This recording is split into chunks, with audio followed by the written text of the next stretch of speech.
Vamos lá?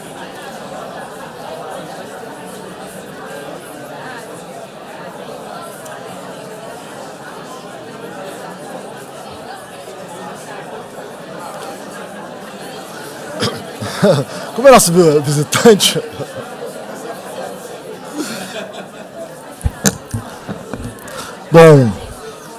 Bom dia. Eu, em geral, falo de improviso. Acho que o que há de especial no dia merece a palavra escrita. Hoje é um dia de muitas alegrias. Começo de um ano letivo, uma nova etapa na vida de vocês pelos próximos anos. Temos aqui na escola um projeto diferente e comprometido. Diferente, por que comprometido? Com a formação de vocês, com o aprendizado e a capacidade de análise crítica. Queremos formar mais do que bons administradores ou economistas. Queremos contribuir para a formação de profissionais e cidadãos comprometidos com fazer a diferença na gestão dos negócios ou na política pública. Hoje é um dia de celebração por várias razões. Por vocês que chegam na casa que agora é de vocês também. Colaborar para a sua formação é a nossa missão. Mas também hoje celebramos a construção de novas parcerias com pessoas e instituições comprometidas com o mesmo ideal. Colaborar para um país melhor. Colaborar para a melhora do setor privado e da política pública, a melhora da educação, a melhora da política social. Esse é o sonho que move a todos nós. Para falar mais sobre esse sonho, que já não é tão mais sonho assim, graças ao que ambos têm feito nas últimas 2 décadas, tenho o prazer de chamar ao palco Cláudia Haddad, presidente do INSPER, e Viviane Sena, presidente do Instituto Ayrton Senna.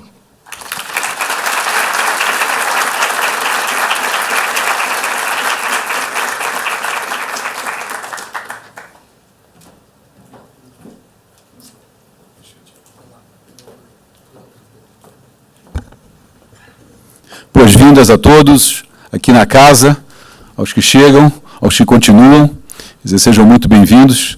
Hoje é um dia muito especial, porque iniciamos o nosso calendário acadêmico do semestre, iniciamos sempre com uma aula magna. E como temos economia e administração, normalmente alternamos. Um professor inicia um semestre de economia, o seguinte administração, e assim por diante. Esse semestre é a vez de economia.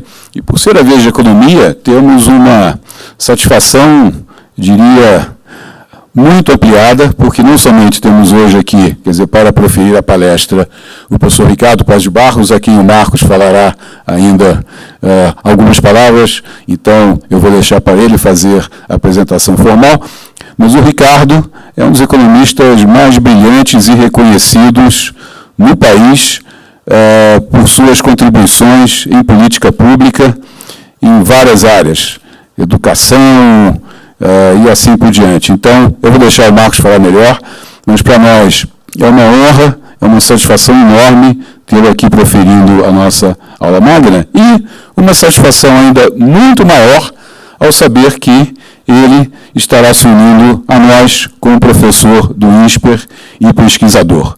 Então, para nós, estamos extremamente alegres, satisfeitos, felizes com isso. Temos certeza que ele vai engrandecer muito o nosso projeto aqui. Então, Ricardo, seja muito bem-vindo. E a vinda dele para o INSPER foi, digamos, viabilizada por uma extremamente generosa doação do Instituto Ayrton Senna, representado aqui, quer dizer, na presença de sua presidente, assim, Viviane, nossa amiga e grande apoiadora em educação em geral. O trabalho que o Instituto Ayrton Senna tem feito em educação é um trabalho extraordinário. Então, nada melhor do que unirmos esses esforços, Instituto Ayrton Senna com o INSPER, agora, quer dizer, nessa nova parceria, uma vez que, quer dizer, não somente o Instituto Ayrton Senna está bancando a cátedra para o professor Ricardo Paz de Barros, cátedra essa que, é bom dizer, é uma coisa, talvez, pioneira aqui no Brasil, em termos de cátedras patrocinadas. Cátedra é uma figura que existe há bastante tempo, mas uma cátedra patrocinada, que é um fenômeno americano, basicamente, nós já trouxemos para o INSPER, quer dizer, Ricardo será o nosso, terceiro professor com cátedra, tem um professor na ERSO, que é professor, tem uma cátedra do Instituto Futuro Brasil, tem o professor Fernando Schiller, digamos, do Instituto Palavra Aberta, e agora, Ricardo Paz de Barros, com uma cátedra do Instituto Ayrton Senna. O nosso modelo, vocês sabem, é um modelo inteiramente privado. Nós não dependemos de governo, não temos fiéis, essas coisas todas. Então, digamos, nesse modelo privado é fundamental a participação da comunidade, não só financeiramente, que é muito importante para nós, mas também o envolvimento, porque o nosso projeto só vai se perpetuar se houver um envolvimento muito forte da comunidade com ele, a comunidade nos vendo como importantes para o país, como efetivamente merecendo um apoio, seja financeiro, seja de participação e assim por diante. E vocês, alunos, que futuramente serão ex-alunos, são uma parcela importantíssima, digamos, dessa comunidade. Então, queremos ver vocês não só tendo uma experiência educacional aqui, vocês vão se lembrar, como também voltando frequentemente à escola, frequentando, participando das coisas que fazemos aqui. Isso, para nós, é absolutamente essencial. Então, mais uma vez, Viviane, ficamos extremamente agradecidos, muito gratos e muito felizes com essa nossa parceria, agora daqui para frente, e eu, então, pediria que vocês, digamos, recebessem a Viviane aqui com uma calorosa salva de palmas. Obrigada, Cláudia. Eu vou te dar um presente aqui. Vou te dar um presente surpresa. Cláudio, super obrigada por suas super gentis palavras. É um prazer estar aqui com vocês, né? Começando o ano, estou vendo que tem muitos aqui, sou o bicho, né? E, então, parabéns para vocês que estão aí começando uma nova fase de vida, super importante, se preparando para serem futuros decisores desse país, seja na área privada, seja na área pública. O Brasil, como vocês sabem, é um país que precisa de gente qualificada, gente preparada para dirigir o país, como nós sabemos. Nós estamos tendo dificuldades com isso, e é muito importante que vocês aproveitem essa oportunidade de estudar aqui, para se prepararem bem para esse futuro, para ajudar a servir o país e não a se servir do país. Eu gostaria muito que a gente pudesse ajudar nessa tarefa, e nós fizemos aqui uma parceria justamente com esse objetivo de construir alternativas de desenvolvimento para o país. Dentre elas, uma extremamente importante é a área de educação. Ela é um ativo, ela é um fator crítico de desenvolvimento, não é só social, ela é crítica para o desenvolvimento econômico do país, para o desenvolvimento político, além do social. Então, nós sabemos todos o gargalo que nós temos com esse fator, que é a educação. E vamos precisar trabalhar juntos, para juntos construirmos um caminho diferente para o país. Hoje nós estamos aqui lançando uma parceria, uma dobradinha campeã, que eu diria, como se diz em Fórmula 1, entre o INSPER, que é uma instituição de imenso renome, de competência reconhecida nacionalmente, não é por qualquer outra razão que vocês escolheram, né, essa instituição. Então, para nós é uma grande honra fazer um trabalho conjunto aqui, uma dupla, uma dobradinha com vocês, e, ao mesmo tempo, trazer da nossa parte o conhecimento, a expertise que a gente acumulou aí durante 20 anos de trabalho com a educação básica, para juntos construirmos alguns caminhos de produção de conhecimento que são importantes para a gente melhorar o nível de educação no país.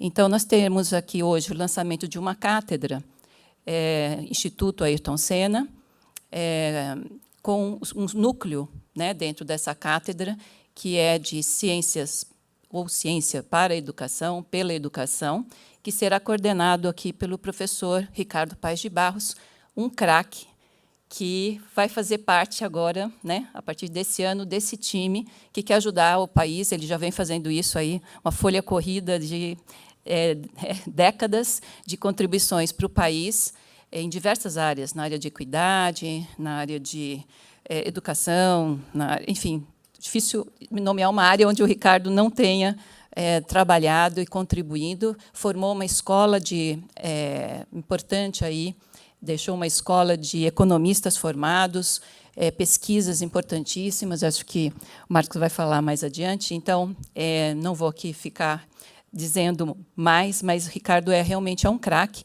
que o Instituto tem um imenso orgulho de poder ter, né, dentro do nosso grupo de diretores, uma figura como o Ricardo. Né? Nós temos aqui hoje algumas pessoas aqui que são diretores do Instituto, que estão aqui conosco nesse lançamento, e o Ricardo é um dos diretores do Instituto que representará o Instituto aqui na cátedra. Ele dirigirá a cátedra Instituto Ayrton Senna aqui, e que envolverá várias atividades a cátedra, né? Como dar aulas, fazer pesquisas, trazer conhecimento, produzir conhecimento e formação relevante para o país nesse campo de melhoria de políticas públicas. Qual que é o nosso foco como fazer essa melhoria de políticas públicas? Nós temos aí uma tarefa gigante no sentido de tornar a educação baseada em evidência, e não em achismos, em teorias, em ideologias, como, infelizmente, a maioria das vezes é. O que nós queremos? Nós queremos trazer a melhor contribuição científica, o que tiver de conhecimento científico de ponta, em diversas ciências, para dentro da educação. Ou seja, empurrar as fronteiras da melhoria da educação, trazendo o que melhor se produziu no campo científico para gerar conhecimento relevante, com base em evidência científica, do como melhorar a qualidade de aprendizagem, melhorar a qualidade de formação das nossas crianças, dos nossos jovens, enfim, do capital humano desse país. A Cátedra Instituto Ayrton Senna faz parte exatamente desse esforço. Ela será aqui um polo no INSPER, que vai estar dedicada a esse papel, né, de construir conhecimento relevante com base em evidência para melhorar políticas públicas, fazer uma ponte entre ciência e gestores públicos, educação.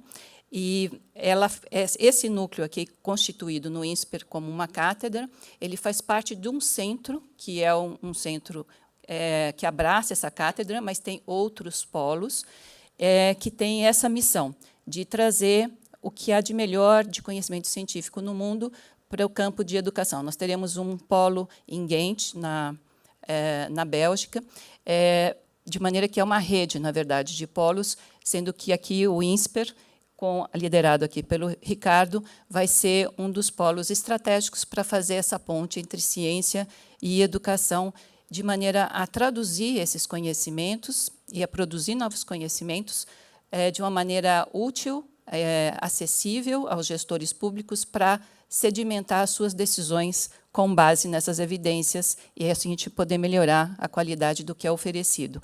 Então, o Instituto vem, ao longo dos anos, trabalhando dentro dessa linha. Nós fomos a organização que trouxe toda a visão de gestão, de administração para dentro da área de educação, que isso não era, vamos dizer assim, há 20 anos atrás, não era a maneira de operar. Então, a gente trouxe já uma ciência que foi essa de administração e economia para dentro do âmbito de educação, e hoje nós queremos trazer novas disciplinas, como ciência, como psicologia, neurociência ou economia, como continuidade, para dentro dessa visão de melhorar, qualificar as políticas públicas de educação. Essa é a missão do centro e essa é a missão dessa cátedra que está sendo hoje lançada aqui no Instituto. Então, eu queria agradecer a todo o grupo aqui de trabalho, o Marcos Lisboa, que esteve aí à frente, junto com Tatiana, nessa interlocução ali ativa, né, de construir essa dobradinha. Cláudio, que está aqui liderando toda essa iniciativa grandiosa do INSPER, né, de formar quadros relevantes e bem preparados para o país, para a gente tomar melhores decisões nesse país, né, para a gente não colher o que a gente está colhendo. E eu convido todos vocês a participarem desse processo de pesquisas. Ricardo vai estar dirigindo diversas pesquisas muito interessantes, de diferentes tipos, e em conjunto aqui com o restante do centro do Instituto. E eu quero, então, agradecer a vocês todos por essa oportunidade, por essa honra e por essa alegria de a gente poder trabalhar juntos pelos mesmos ideais. Eu quero trazer um presente para você, Cláudio. Nossa, caramba, gente, olha isso aqui. Esse é um símbolo, né, para todos nós de Vitória, que foi deixado aí como um legado do Ayrton, né, que representa a vitória de quem recebeu oportunidade na vida, as devidas oportunidades qualificadas de preparo, e que chegou lá em função disso, como cada um de vocês. Vocês tiveram acesso à oportunidade. Infelizmente, vocês, o Ayrton, cada um de nós é exceção em matéria de acesso a oportunidades de qualidade. E a gente precisa transformar exceções em regra. Esse é o grande desafio do Brasil. Nós precisamos virar a regra e deixar de ser exceção. Esse capacete representa esse esforço de colocar, então, a educação a serviço disso. E nós queremos deixar isso aqui como um símbolo aqui da cátedra do Instituto Ayrton Senna, aí no espaço que for destinado aí a essa parceria. E desejo muitas felicidades a todos vocês. Grande honra. Obrigado, gente. Adorei.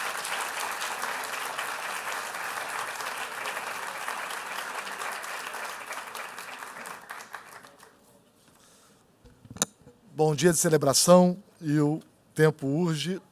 Agora, eu só quero, antes de apresentar Ricardo, agradecer a Tatiana, né, por todo esse trabalho que a gente construiu conjunto aí, alguns meses conversando, telefonemas, tardes, né, longas conversas, para construir essa cátedra. Bom, eu sou provavelmente mais velho do que seus pais, né? A idade chegou. Há quase 3 décadas, eu estava um pouco mais velho do que vocês, ainda era aluno de graduação, e eu soube de um recém-doutor que complicava e provocava, eu vou ler que é melhor, com delicadeza, inteligência e independência, o então senso comum sobre política social. Estou falando aqui da segunda metade dos anos 80. Era um economista ortodoxo dos meios e preocupado com temas como mercado de trabalho, pobreza e desigualdade. À época, temas que pertenciam à retórica da esquerda, sem o instrumental, sem análise cuidadosa. Sobretudo, um economista preocupado com a utilização de políticas públicas para superar as graves dificuldades, os graves desafios que o país passava e ainda passa. Análise cuidadosa da evidência, profundidade da interpretação dos resultados e uma incrível, uma impressionante simplicidade na exposição dos resultados. Um professor, vocês terão a oportunidade de ver, que pensa em voz alta, elaborando e contrapondo os próprios argumentos, o que leva alguns alunos ao desespero. Ricardo pensa em voz alta. Ricardo Paz de Barros provocava e provoca porque reflete ausente de preconceitos. E esse é um tema que eu aprendi com o Ricardo. A fidelidade aos dados, as conclusões que a evidência suporta, depois de testadas todas as possíveis falhas do argumento. Ricardo tem 2 tipos de preconceito, que eu aprendi com ele. O primeiro preconceito é você gostar de uma ideia porque ela vem ao encontro das nossas crenças, né? Esse é o pior. Alguém fala alguma coisa, bate com o que a gente acredita, e a gente compra a ideia porque bate com o preconceito, sem fazer o papel do advogado do diabo, sem testá-la. O segundo é rejeitar a ideia porque ela é estranha, e a gente descarta apenas pela sua estranheza. Os dados não devem ser utilizados para validar uma conclusão. Ao contrário, todo argumento, por mais favorável que seja nossas crenças, ou talvez por isso mesmo, deva ser submetido ao mais duro dos testes. Devemos nos proteger contra os nossos próprios preconceitos. O rigor da ciência e a análise crítica da evidência são fundamentais no debate sobre políticas públicas. A necessidade da intervenção deve ser sempre moderada pela possibilidade do erro. Por isso, toda afirmação e proposta deve estar submetida, na medida do possível, a grupos de controle e ao rigor dos procedimentos, além da abertura ao contraditório, às críticas, ao debate das ideias. PB, como todos nós o chamamos, trouxe profundidade, inteligência e generosidade para o debate sobre política pública no Brasil. No meio do caminho, formou a melhor geração de economistas dedicados ao estudo das políticas públicas. Miguel Fogel, Carlos Henrique Oesul, Vladimir Possek, Cristiane Pinto, Samuel Franco e Sérgio Firpo, entre muitos e tantos. PB formou algumas gerações dos melhores e dos mais comprometidos economistas com os desafios do nosso país, que, em conjunto com pesquisadores igualmente comprometidos com a incorporação da ciência à política pública, como João Batista Oliveira, Ricardo Henriques, Naércio Menezes Filho e Reinaldo Fernandes. Difícil, para mim, descrever a alegria de tê-lo nesta casa. A casa de Cláudio, que é de todos. Uma casa comprometida com o ensino, o aprendizado e o debate sobre temas relevantes para o nosso país. Com Ricardo Henriques, que é meio irmão de nós dois, e nos tornou irmãos por afinidade, discutimos como melhorar a política social do Rio de Janeiro e no Brasil com Bolsa Família, cujo pai fantasma, nesse caso, bem melhor que o de Hamlet, é José Márcio Camargo. Hoje os desafios são outros, porém o mesmo projeto. Agora, com alegria, na mesma casa. Vocês terão o privilégio de estudar com o PB. Eu tenho o privilégio de vivenciar e compartilhar um sonho antigo com vocês.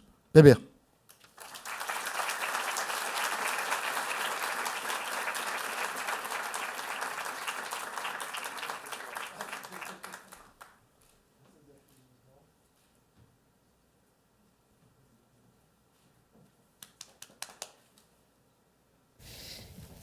Bom, está falando? Tá. Obrigado. Bom, muito obrigado, o INSPER, o Instituto de Ayrton Senna, Cláudio, Viviane, Marcos, pela oportunidade de dar essa aula aqui para vocês. Muito obrigado pela presença de todos e, mais que tudo, poder dedicar as próximas décadas trabalhando aqui no INSPER e desenvolvendo essa área que eu acho que a Viviane colocou com muita clareza, que é uma tentativa de você usar evidência empírica para melhorar o desenho de políticas públicas, né? O que eu trouxe aqui para vocês é um pouco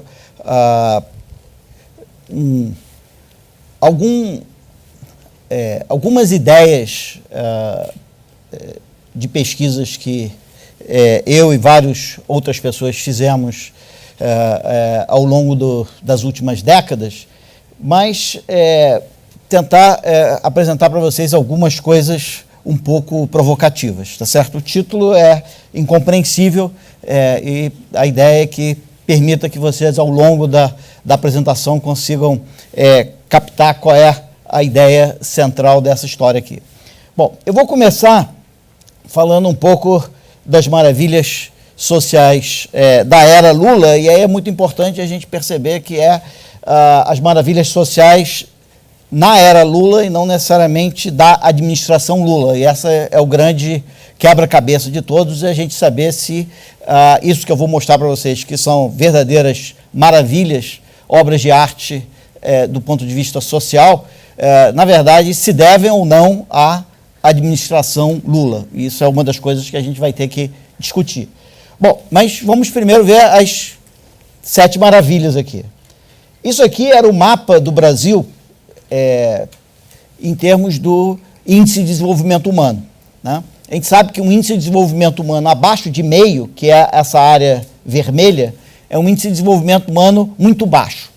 Então, isso era o Brasil, a cara do Brasil. Você vê aqui o Nordeste praticamente todo vermelho, né? O Norte bem vermelho e aqui São Paulo com os verdinhos. Isso era o Brasil em 2000, né? 15 anos atrás. O que eu vou falar mais aqui é da década Lula, que é uma década de 2000 a 2010, mais ou menos, né? 10 anos depois, qual é a cara do Brasil? Isso aqui quer dizer o seguinte: metade dos municípios brasileiros tinham um IDH, né, um índice de desenvolvimento humano inferior a meio, que é muito baixo. 10 anos depois, a cara do Brasil é essa aqui. Quer dizer, você fazer isso aqui em 10 anos, eu vou tentar mostrar para vocês que é bastante impressionante. Isso aqui quer dizer o seguinte, porque esses municípios são muito grandes, em 2010 eu tinha 0,5% dos municípios brasileiros com IDH abaixo de meio. Eu saí de metade para meio em uma década. Quer dizer, isso é uma tremenda transformação. Se a gente quiser ver isso em termos de desigualdade, que é igualmente impressionante. Isso aqui é a evolução da desigualdade brasileira nesses 25 anos, de 75 a 2000.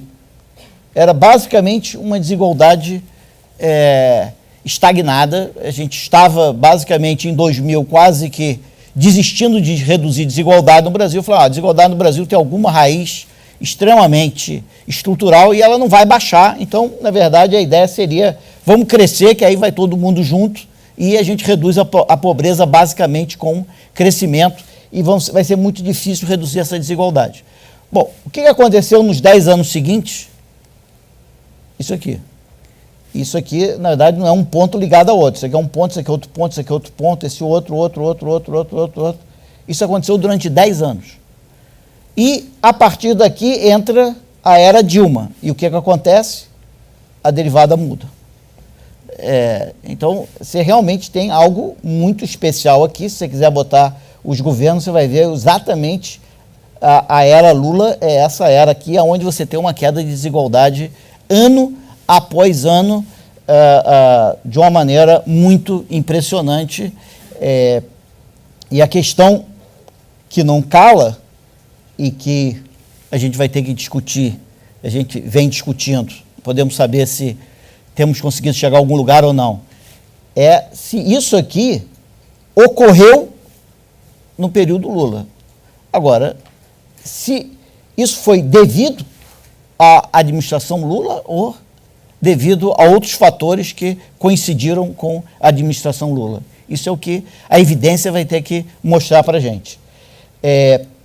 Mas antes de falar mais sobre isso, eu queria tentar mostrar para vocês o seguinte, é claro que um gráfico desse, com alguma coisa caindo, eu posso tornar isso tão grande quanto eu queira, desde que eu mexa nesse eixo aqui, tá certo? Então eu tenho que mostrar para vocês o seguinte, essa queda aqui, ela é gigantesca por qualquer parâmetro.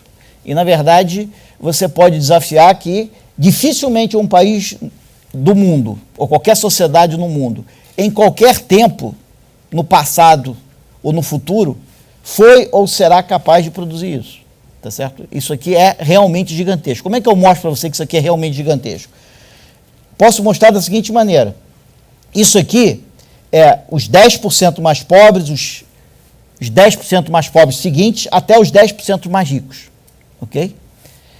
E isso aqui é a taxa de crescimento da renda per capita por ano, média do Brasil, 3% de crescimento ao ano nesse período aqui. Se você pegar a taxa de crescimento do mais pobre, foi 6,5%. Se você pegar a taxa de crescimento dos 10% mais ricos, foi 2%, tá certo? Então, você percebe o seguinte, você tem uma diferença de taxa de crescimento, onde os pobres cresceram mais rápido do que os ricos. Você pode dizer, uma tremenda desigualdade, esse aqui crescendo muito mais rápido do que isso daqui. E uma frase célebre em desigualdade é que você não consegue reduzir a desigualdade se você não tiver desigualdade na taxa de crescimento. Ou seja, se a África não crescer mais rápido, ela nunca vai chegar na Europa. Então, para você reduzir desigualdade, você precisa de desigualdade na taxa de crescimento. O Brasil gerou desigualdade na taxa de crescimento, na direção correta. É claro, se você gerar desigualdade nessa direção, você vai aumentar as diferenças. Se você gerar nessa direção, você vai reduzir as diferenças. Mas olha só, você conseguiu, durante mais de 10 anos, fazer com que o pobre crescesse a uma taxa 3 vezes maior do que a do rico. Então, imagina um país onde o rico, ele na verdade está vendo a média, ele está andando mais ou menos um pouco mais da metade da velocidade da média. Então ele está vendo a média do país se aproximar dele. Enquanto que o pobre está andando a uma velocidade mais de 2 vezes maior do que a média. Então ele está se aproximando da média a uma velocidade, ele está caminhando a uma velocidade 2 vezes maior do que a média, se aproximando dela.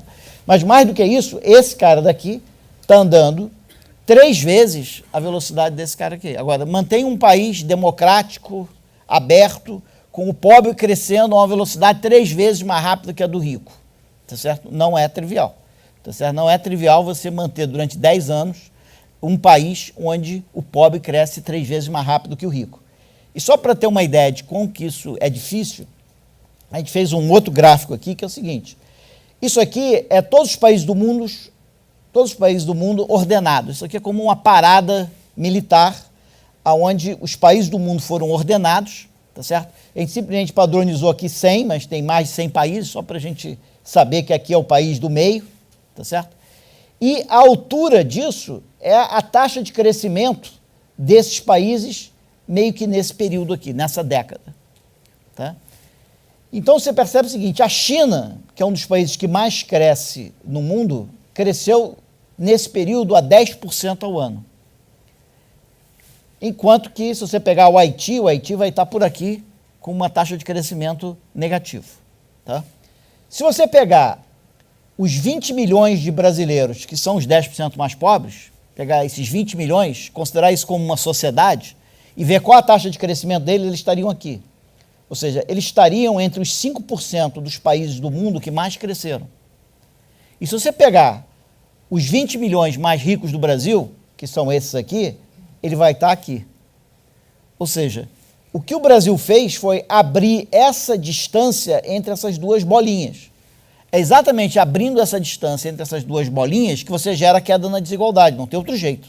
Tá certo? Você tem que fazer o pobre crescer muito e o rico crescer menos, para que você gostaria que todo mundo crescesse, o rico crescesse como a China e o pobre estivesse lá no teto, mas é muito mais difícil. Tá certo? O que acontece, o Brasil cresceu aqui no meio, por aqui, o pobre cresceu aqui e o rico cresceu aqui. O que aconteceu com o Brasil? O pobre cresceu mais ou menos na velocidade da China e o rico cresceu mais ou menos na velocidade da Suécia. Tá? O que quer dizer isso? Isso quer dizer o seguinte, que o rico brasileiro está vendo o pobre brasileiro se aproximar dele à mesma velocidade que a Suécia está vendo a China se aproximar dela. Tá certo? Se você quisesse uma redução de desigualdade mais intensa que essa, você teria que abrir mais essas duas bolinhas. Só tem uma maneira de você ter uma queda de desigualdade mais acelerada. É você separar essa bolinha mais ainda dessa bolinha. Agora, convenhamos, dessa bolinha para essa bolinha, tá certo? Você tem mais da metade dos países do mundo. Você está botando os ricos brasileiros bem abaixo da mediana mundial. E os pobres brasileiros quase que no topo da escala mundial. É difícil você imaginar que você ia conseguir fazer isso, não um ano, mas 10 anos seguidos. E isso, no fundo, é o que está por trás dessa queda acentuada na desigualdade. Então, o que eu estou querendo dizer para vocês é que algo sensacional aconteceu nesse período. Uma outra maneira de você ver isso é você ver a evolução da extrema pobreza. Essa evolução da extrema pobreza. A extrema pobreza veio meio que parada, essa era a tendência da extrema pobreza.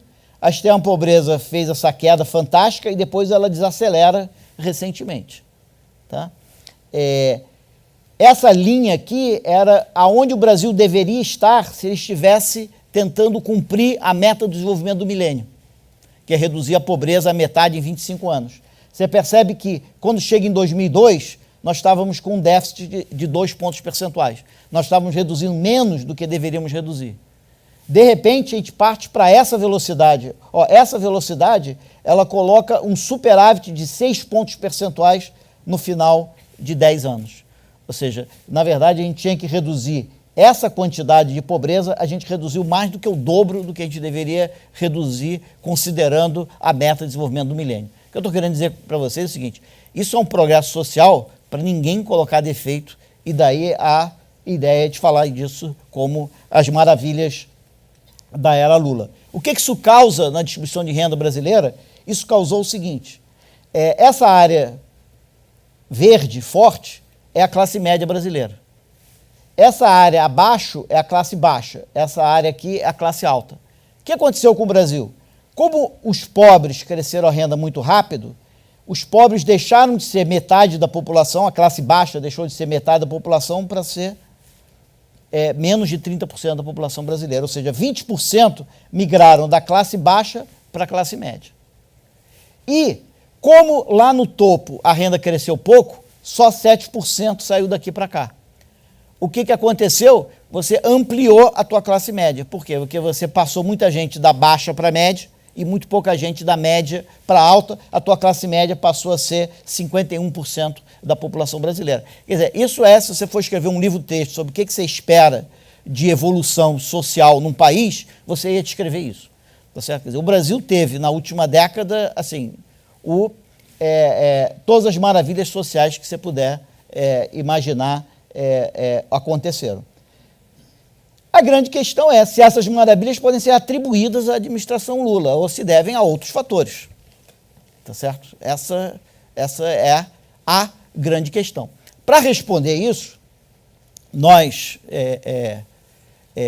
pesquisadores sociais, e aí a função do Centro de Políticas Públicas, do INSPER, etc., a gente conta com uma coisa fantástica, que é o seguinte, na verdade, quando o Brasil estava naquela linha horizontal, né, que a desigualdade não diminuía, eu estava falando isso aqui lá na Inglaterra e eles respondiam da seguinte maneira, porque o que eu estava contando lá para os ingleses era como que a desigualdade brasileira era tão parada e como que a gente tinha pesquisas independentes, como é que a gente tinha pesquisa independente com tantas pessoas, tá certo? Durante esse período, esses 30 anos, nós entrevistamos 70 milhões de brasileiros perguntando para eles como eram as condições de vida deles, né? Nós fizemos isso antes de 2000 e fizemos isso depois de 2000.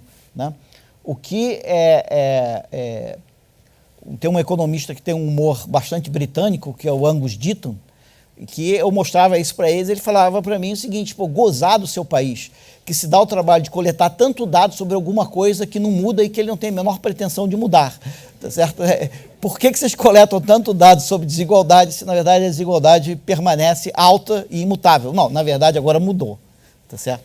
E nós temos esse acervo, nós temos 70 milhões de respostas durante esses 30 anos, com um questionário de umas 300 perguntas, totalmente independente, em que você pode ter essa visão. Então, a questão é, com essas 70 milhões de entrevistas, você consegue decifrar se aquela coisa fantástica, por que essas coisas fantásticas aconteceram? Isso é um pouco o que a gente vai discutir hoje. Tá? Existe uma célebre frase que é conhecida como o problema de Platão, que ele diz o seguinte, ele se coloca o seguinte, eu acho que a gente sabe demais pelo tanto de evidência empírica que nós temos. Né? Quer dizer, e talvez seja verdade no tempo dele quanto hoje. Ele diz, olha, as evidências são passageiras, enganosas e fragmentadas. Quer dizer, como é que os seres humanos sabem tantas coisas se, na verdade, a evidência é tão limitada? Tá certo? E isso é uma luta que todo cientista tem tido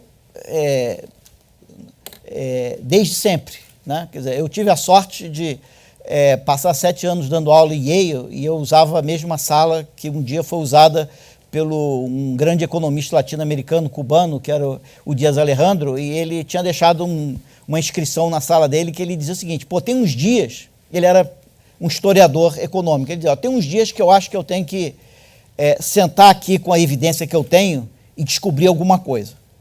Tá certo? Porque a evidência já está aqui. Tem outros dias que eu acho que a evidência não está aqui, que eu tenho que voltar para o porão lá da biblioteca, com os arquivos históricos e conseguir mais evidência. E tem dia que eu acho que eu tenho que escrever o que eu já sei, porque eu acho que eu já descobri alguma coisa. Tá certo? Então ele estava sempre com essa contradição na cabeça, e eu acho que essa é a contradição de qualquer pessoa que quer desvendar alguma coisa científica. E até hoje a gente não sabe se, na verdade, a gente tem evidência demais e falta imaginação para recuperar, extrair dali a verdade, ou se, na verdade, a gente tem evidência de menos e não adianta sentar ali, porque a gente está simplesmente especulando, a gente simplesmente tem que ir a campo e obter mais evidência. Né? O que o Platão ia dizer desse meu gráfico, ele ia dizer, meu filho, o que adianta você coletar e incomodar milhões de pessoas, se todas essas milhões de pessoas que viveram aqui, elas estavam simultaneamente afetadas pelo que foi feito aqui durante o governo Fernando Henrique, tá certo? O governo Fernando Henrique fez um monte de coisa que pode ter sido a base da melhora da vida dessas pessoas aqui. Só tem que todas elas estavam sujeitas às políticas do governo Lula e aos efeitos que não são imediatos de um conjunto de políticas feitas aqui. Isso aqui pode ter sido um período de arrumando a casa que teve resultados aqui. Mas todas essas pessoas que você está perguntando de novo, você batendo na casa de um cara e do vizinho dele, perguntando a mesma coisa, e nenhum dos dois sabe separar se isso é o que aconteceu com o preço dos commodities internacionais ou se é a política do governo Lula de crédito rural ou se é alguma coisa na política educacional que foi feita nesse período. Quer dizer, você realmente consegue separar durante esse período? Você diz que você tem milhões de pessoas entrevistadas, mas eu posso também te falar de milhões de coisas que aconteceram simultaneamente aqui. Como é que você consegue separar essas coisas? Tá certo? Essa é a grande dilema da questão científica, né? E como o Marcos bem colocou, a solução para isso, bem modesta, é do Descartes, onde ele diz, olha, a condição necessária, que não é suficiente, né? Para você alcançar conhecimento seguro, é importante o necessário, quer dizer, não é suficiente para você conseguir um conhecimento seguro, mas pelo menos é necessário. Você submeter sistematicamente a todas as possibilidades de erro, de modo que a tua ideia resista à dúvida mais obstinada. Quer dizer, então, na verdade, o que a gente tem que ter é algumas ideias de o que pode ter causado essa queda na desigualdade e submeter isso às dúvidas mais profundas. Eu acho que vale a pena a gente fazer uma pequena digressão aqui, que é o seguinte, essa visão do Platão, de que você pode interpretar ela de uma maneira um pouco cínica, né? Dizer o seguinte, não, o que ele estava realmente querendo dizer para a gente era de que que nós somos muito arrogantes, a gente acha que sabe muita coisa e, na verdade, a gente não sabe tanto assim, porque não tem tanta evidência assim que permitiria a gente saber tanto, tá certo? Mas, na verdade, principalmente os linguistas, eles chegaram à conclusão que o que o Platão está dizendo é o contrário. Ele está dizendo o seguinte, não, nós realmente sabemos muito. Eu só não sei como que eu sei tanto, porque a evidência que existe é tão pequena, tá certo? E o que todo mundo analisa, assim, uma criança de 0 a 4 anos de idade, a quantidade de coisas que ela aprende, tá certo? Ela não aprende de uma maneira muito cartesiana, tá certo? Na verdade, se você imaginar que você vai dormir hoje e acordar amanhã sem saber andar nem falar, pode botar aí que você vai gastar 10 anos para aprender a falar e andar, porque é difícil a beça, tá certo? E como que uma criança pequenininha aprende a andar e aprende a falar, tá certo? É um negócio muito complexo, tá certo?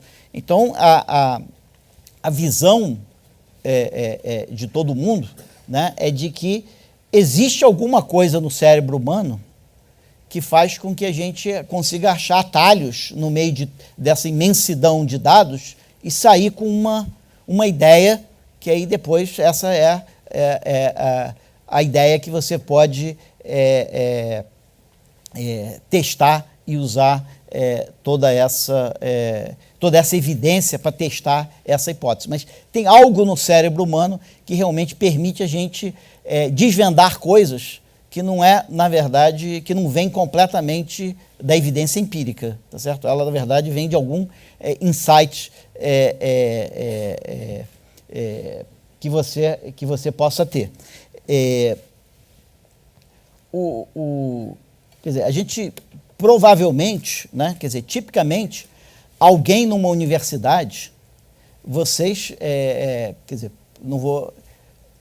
O INSPER é diferente, mas numa universidade qualquer, você aprende menos em 4 anos do que você aprendeu nos seus primeiros 4 anos de vida. Tá certo? Eu me recordo que quando eu fiz engenharia no ITA, as nossas reuniões com o reitor era para chegar para ele, desafiar ele e falar assim, faça uma prova na gente, você vai ver que a gente sabe menos agora do que a gente sabia quando a gente entrou aqui. Tá certo? Quer dizer, a gente estava tentando demonstrar para eles que eles tinham um valor adicional negativo. Tá certo? Que eles estavam fazendo a gente desaprender. Tá certo? Eu acho que o desafio do INSPER é fazer você aprender tanto nesses 4 anos quanto você aprendeu nos seus primeiros 4 anos de vida. Tá certo? E tem que ter um truque para você aprender mais em pouco tempo. Tá certo? E o truque para isso é você ter liberdade, você poder ter criatividade. Né? Quer dizer, um exemplo típico, que podia ser um teste aqui para entrar no INSPER, é que a gente faz muito com as crianças, né, para testar a criatividade, é chegar para a criança e falar o seguinte: vem cá, completa essa figura aqui. Tá certo? Completou aí na sua cabeça? Então, eu vou te dizer o que uma criança de 5 anos completou. Disso aqui, ela viu um tubarão que era o meu novo amigo. Tá certo? Então, isso é um teste de criatividade. Isso aqui é um resultado concreto de um teste de criatividade. Quer dizer, a questão toda eu acho que um dos objetivos do INSPER, que eu acho que o Marcos colocou, que faz a diferença, é não só tentar passar para vocês conhecimento, mas passar para vocês um ambiente que permita você desenvolver a tua criatividade, desenvolver a tua imaginação e etc. E essa parceria com o Instituto, o Instituto Ayrton Senna, ela faz 1000 sentidos, mas um dos sentidos fundamentais é que o objetivo do Instituto Ayrton Senna é que essa ideia da escola ser algo além de você passar conhecimento, mas para você desenvolver a tua criatividade e você poder desenvolver a tua imaginação, é o que o Instituto quer transferir para todas as escolas brasileiras. O que ele queria era que todas as escolas brasileiras tivessem essa habilidade, essa capacidade, né? Porque existe quer dizer, essa luta entre o empírico e a descoberta, né, ela segue toda a história científica, né? Eu acho que vocês já viram falar das famosas leis de Kepler, né, em astronomia, as leis de Kepler. Quer dizer, o Kepler, na verdade, ele não deve nunca ter chegado perto de um telescópio. E ele conseguiu descobrir as grandes leis de Kepler. Por quê? Porque antes dele teve um cara, Tycho Brahe, que passou dezenas de anos coletando dados sobre exatamente as voltinhas que os planetas fazem no céu. Tá certo? E ele foi exatamente estudando matematicamente essas voltinhas, ele, sem nenhuma evidência empírica, além daquela que já estava lá, que ele conseguiu decifrar as leis. Ou seja, na verdade, você sempre tem essa discussão de acumular evidência e interpretar essa evidência. Tá certo? Eu diria que há 10 anos atrás, a gente estava numa situação onde a gente tinha, porque a desigualdade estava parada, a gente tinha pouca evidência e tinha um monte de teorias de como que a desigualdade no Brasil podia ser reduzida. Hoje a desigualdade do Brasil foi reduzida, a quantidade de evidência que a gente tem sobre as políticas que levaram a isso são gigantescas, mas a gente está muito atrasado de conseguir interpretar isso. Tá? Então, eu não vou tentar convencer vocês de o que causou essa fantástica era Lula, tá certo? Eu acho que tem muito a ver com a administração Lula, mas tenho certeza que tem outras pessoas que acham o contrário, e eu acho que ninguém sabe exatamente por que o Brasil passou por um processo social tão fantástico. Eu acho que o que eu posso apresentar aqui para vocês, e a gente pode discutir, é a necessidade desse processo continuar, que eu acho que é o dever de quem estiver aqui que for trabalhar em políticas públicas, e em que dimensões que ele precisa continuar, quais são os desafios à frente. Tá certo? A necessidade que o Brasil precisa continuar, você pode ver desse gráfico que, na verdade, a queda da desigualdade no Brasil é isso aqui. Olha o crescimento da desigualdade na China. E olha o hiato que ainda tem entre o Brasil e a China. Tá certo? Mas eu acho que mais impressionante para a gente perceber que o Brasil ainda tem desigualdade para ninguém botar defeito é esse gráfico aqui. Opa, desculpa. Esse gráfico aqui, esse gráfico aqui, de novo, bota todos os países do mundo e todos os municípios brasileiros aqui. Tá? O Brasil são os municípios brasileiros. E no mundo são os países do mundo. Então, aqui está dizendo o seguinte, que o país que tem o menor IDH do mundo, que tem o menor índice de desenvolvimento humano do mundo, tem um índice de desenvolvimento de 0,3. Aquele que tem o maior índice de desenvolvimento do mundo tem 0,95. Tá? Então, isso aqui é todo o espectro de desenvolvimento humano no mundo. Se você quiser fazer um passeio pelo mundo, você vai vir desde esse país até esse país em termos de desenvolvimento humano. Se você passear pelo Brasil, pelos municípios brasileiros, você vai passear pela linha verde. Isso quer dizer o seguinte, que o pior município brasileiro, que é Jordão, no Acre, ou alguns municípios do Maranhão, você vai ter um índice de desenvolvimento de Uganda. E se você for para São Caetano, Santos, que são os maiores índices de desenvolvimento do Brasil, você vai chegar meio que na Holanda.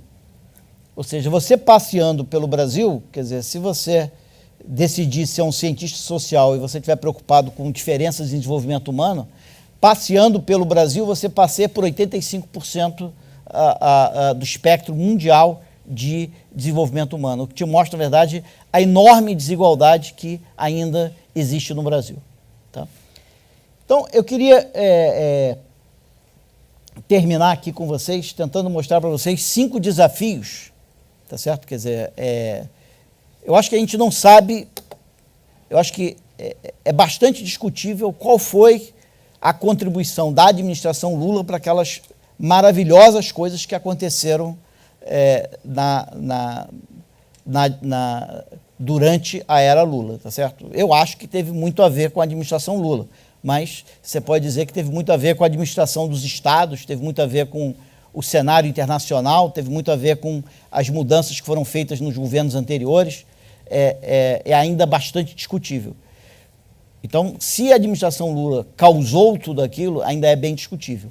Quais são os desafios à frente? Não é nada discutível. Porque, olha só, uma das coisas que a gente tem aqui é o seguinte, aqui indo do mais pobre para o mais rico no Brasil. Isso daqui é a taxa de crescimento da renda do trabalho desse grupo que está aqui. Tá? Então, esse grupo que está aqui, a renda do trabalho dele está crescendo 5% ao ano. Tá certo? Isso é o que a gente chama de inclusão produtiva. Eu estou conseguindo pegar esse grupo aqui e incluir produtivamente. Tá certo? Porque a renda do trabalho dele está crescendo muito rapidamente. Mas você percebe que essa curva, ela vira. Isso quer dizer o seguinte, os 5% mais pobres brasileiros estão sendo deixados para trás. A gente não está conseguindo incluir produtivamente os 5% mais pobres.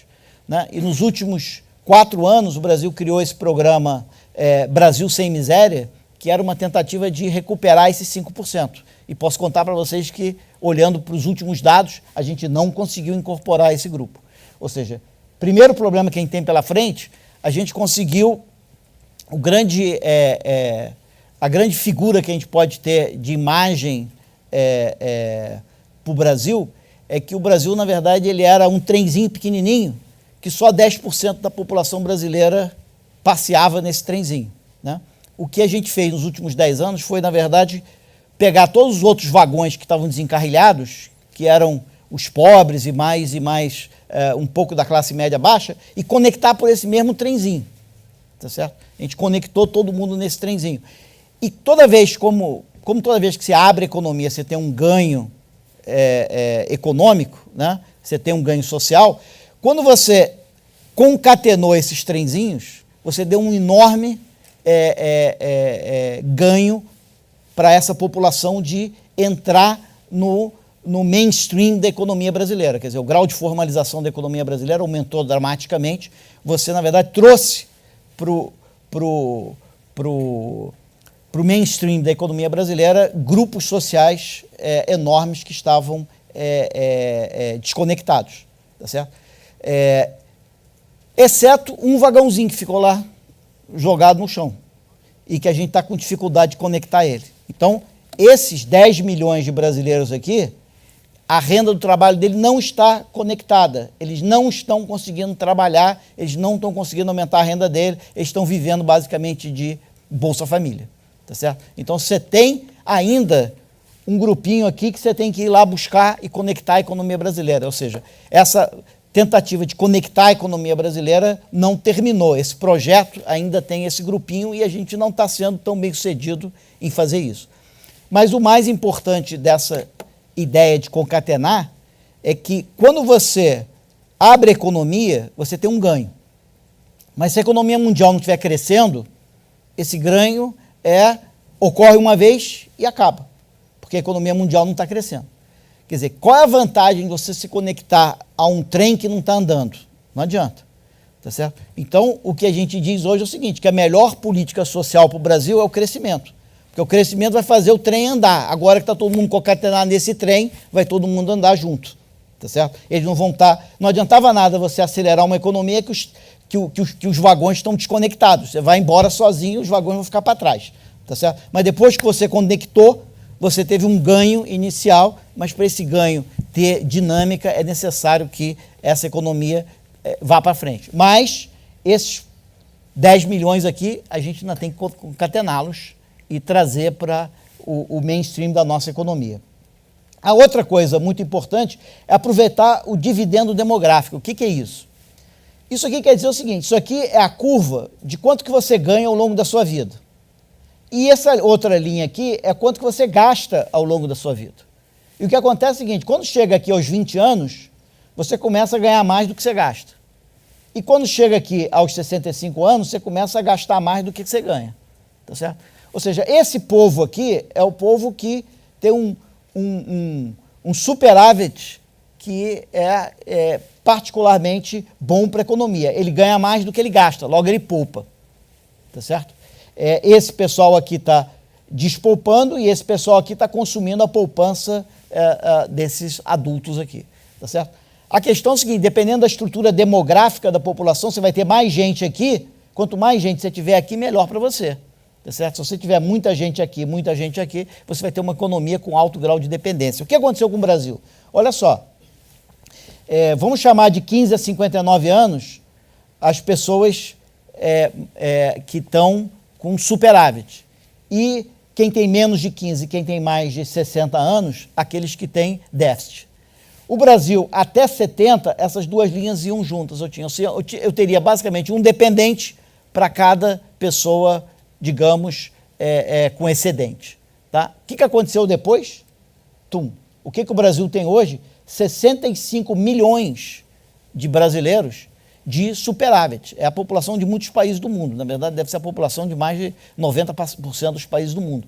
Nós temos 65 milhões de brasileiros que há mais naquela faixa central do que nós temos nas pontas. Tá certo? Isso é o que a gente chama do bônus demográfico.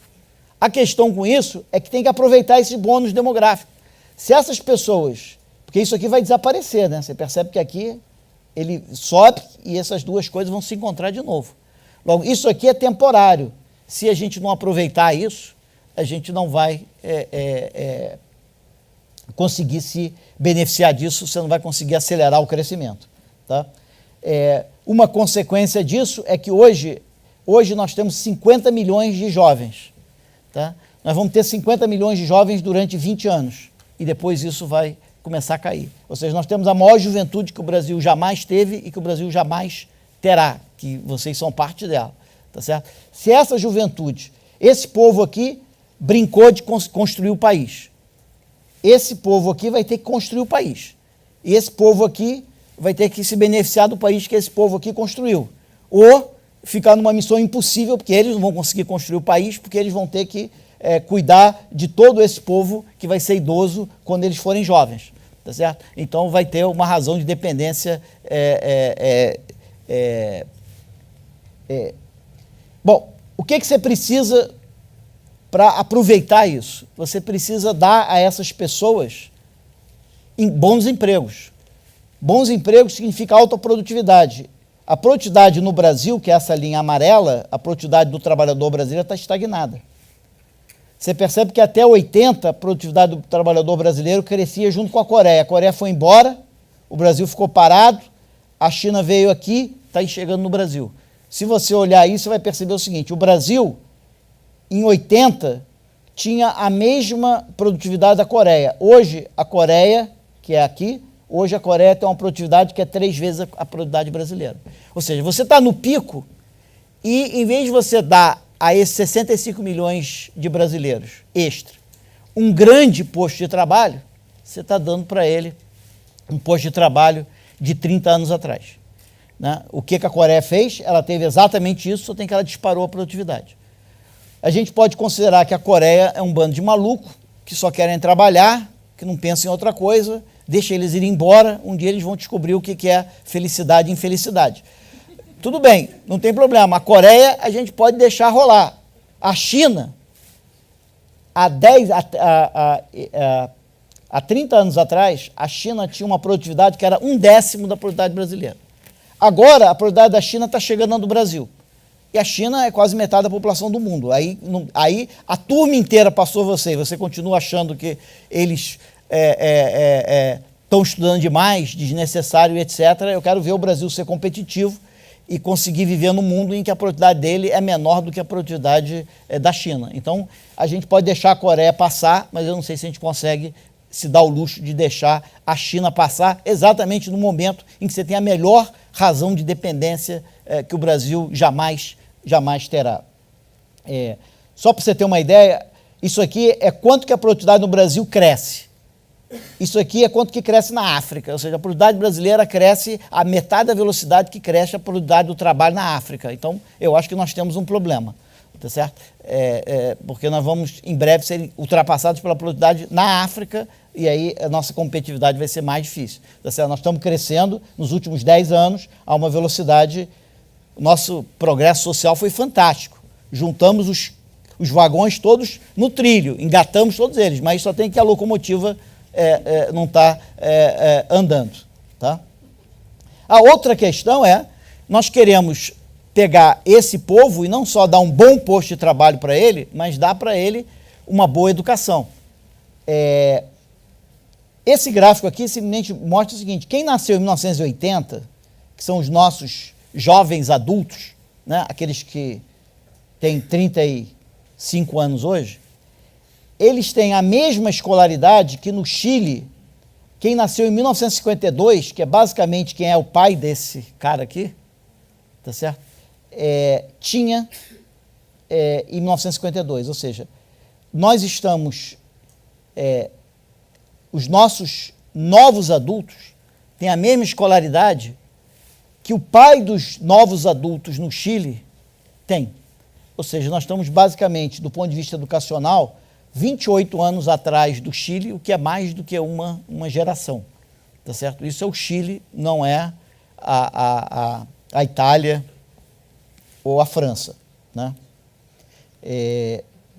Bom, a última questão que eu quero mostrar para vocês aqui, que é bastante impressionante e que mostra, mais uma vez, a importância da evidência. O envelhecimento da população brasileira. Né? A gente acha que a questão do envelhecimento da população brasileira é alguma coisa que vai acontecer no futuro e que a gente não tem que tomar importantes medidas agora. Tá certo?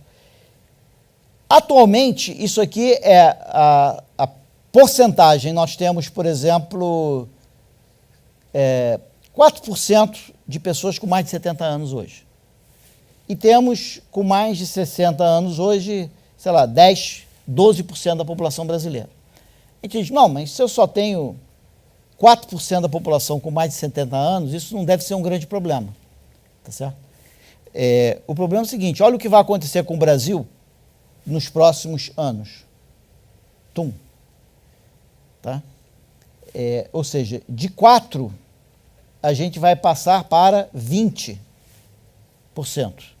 Ou seja, a população idosa brasileira vai multiplicar por 5 rapidamente, em termos percentuais.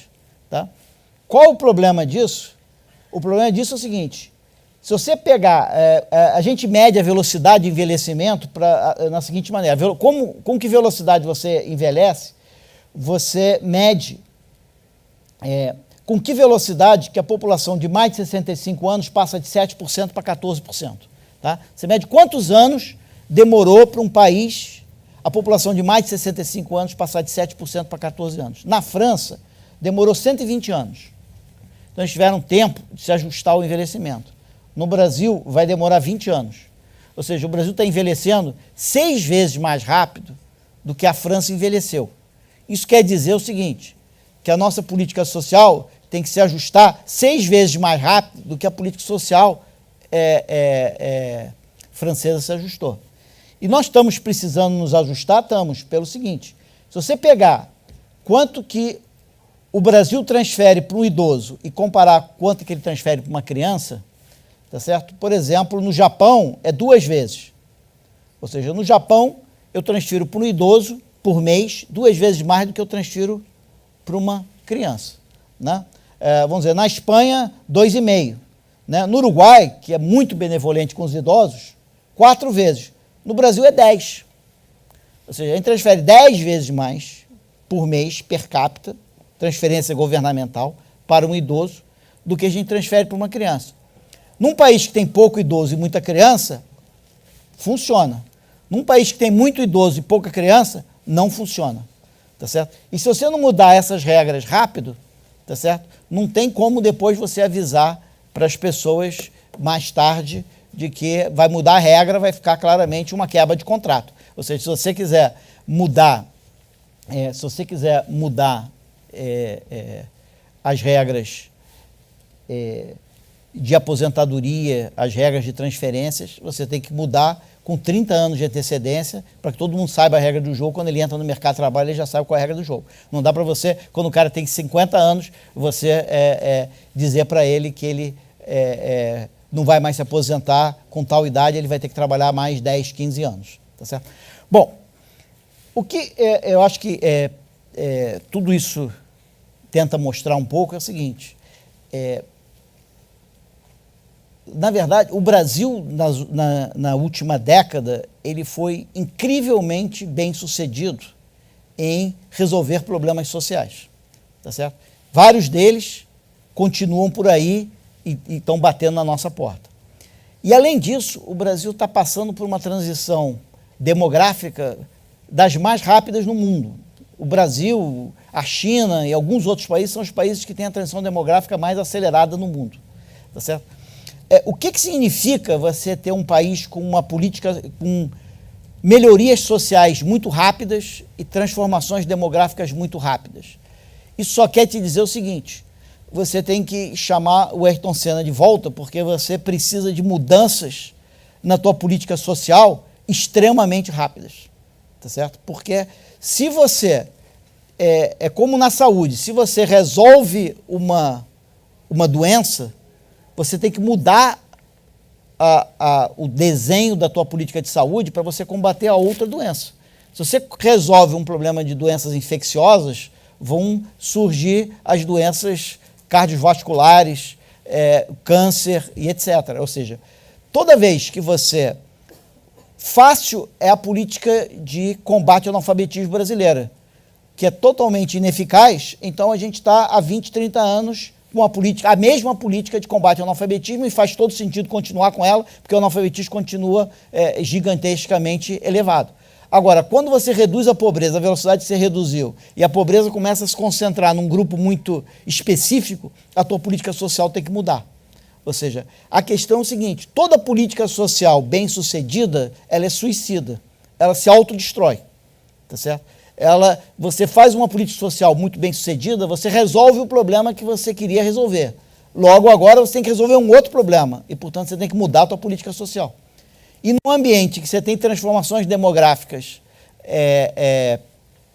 muito aceleradas, você tem que acelerar ainda mais as tuas mudanças na política social. Então, o grande desafio hoje para o Brasil, quer dizer, no início dos anos 2000, os cientistas sociais tinham um portfólio gigantesco de políticas a serem implementadas, que batia na porta dos ministérios todo dia e dizia: pelo amor de Deus, implementa isso, que a gente tem certeza que vai levar a algum lugar, tá certo? De microcrédito a Bolsa Família.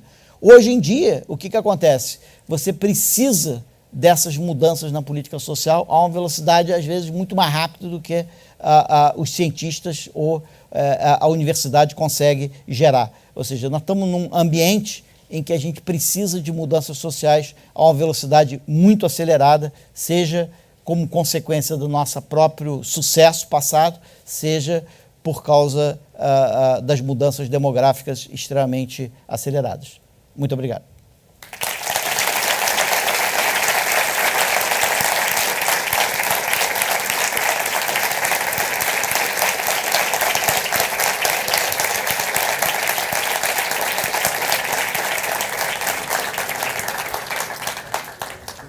Obrigado. Que alegria, cara. Muito bacana. Ó. Deixa eu abrir esse tampo. A gente tem alguns minutinhos ainda, se tiver alguma pergunta para o PB. Algum candidato aí a pergunta? Não? Vamos? Bom, o andar de cima aí agora vai ter diversão ali fora. Estou esperando por vocês para celebrar esse dia.